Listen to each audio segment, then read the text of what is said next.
แม่ย้อยที่ข่อยเว้าในไลฟ์สดนี่หมายถึงว่าข่อยต้องชี้แจงเหตุผลให้ FC ข่อยฟังเกี่ยวกับคดีทุกอย่าง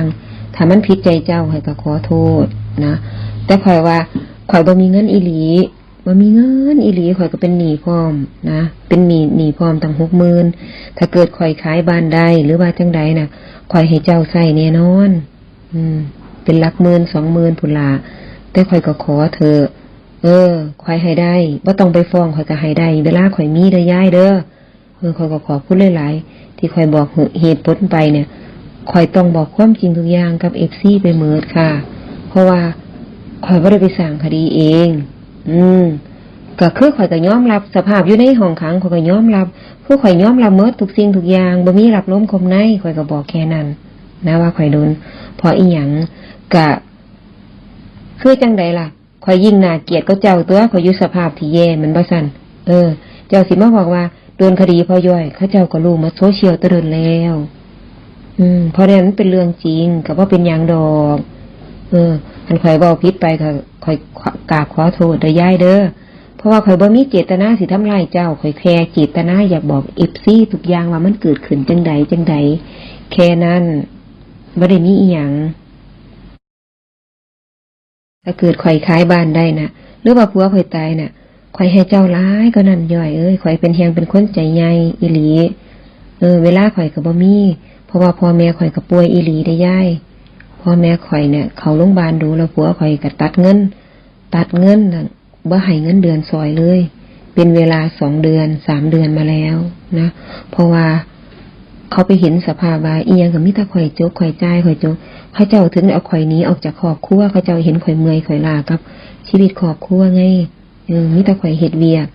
ดูแลทุกสิ่งทุกอย่างบ่มันเหลือค่าใส่ใจอีหยังเด้อนั่นไม่ย่อยนะถือว่าความดีความงามของเจ้าก็มีก็หลายก็นึกถึงความดีกันแน่เนาะไม่ย่อยที่ข่อยเว้าในไลฟ์สดนี่หมายถึงว่าข่อยต้องชี้แจงเหตุผลให้ FC ข่อยฟังเกี่ยวกับคดีทุกอย่างถ้ามันผิดใจเจ้าข่อยก็ขอโทษนะแต่ข่อยว่าข่อยบ่มีเงินอีหลี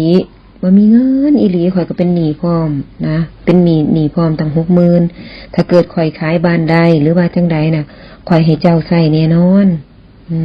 เป็นหลักหมื่น 20,000พุ่นล่ะแต่ข่อยก็ขอเถอะข่อยให้ได้บ่ต้องไปฟ้องข่อยก็ให้ได้เวลาข่อยมีเด้อยายเด้อข่อยก็ขอพูดหลายๆที่ข่อยบอกเหตุผลไปเนี่ยข่อยต้องบอกความจริงทุกอย่างกับ FC ไปหมดค่ะเพราะว่าข่อยบ่ได้ไปสร้างคดีเองก็คือข่อยก็ยอมรับสภาพอยู่ในห้องขังข่อยก็ยอมรับคือข่อยยอมรับหมดทุกสิ่งทุกอย่างบ่มีรับล้มคมในข่อยก็บอกแค่นั้นนะว่าข่อยโดนเพราะอีหยังก็คือจังใดล่ะข่อยยิ่งน่าเกลียดก็เจ้าตัวข่อยอยู่สภาพที่แย่มันบ่ซั่นเจ้าสิมาบอกว่าโดนคดีพ่อย่อยเขาเจ้าก็รู้มาโซเชียลตะเดินแล้วเพราะนั้นเป็นเรื่องจริงก็บ่เป็นหยังดอกอันข่อยเว้าผิดไปก็ข่อยกราบขอโทษเด้อยายเด้อเพราะว่าข่อยบ่มีเจตนาสิทำร้ายเจ้าข่อยแค่เจตนาอยากบอก FC ทุกอย่างว่ามันเกิดขึ้นจังใดแค่นั้นบ่ได้มีอีหยัง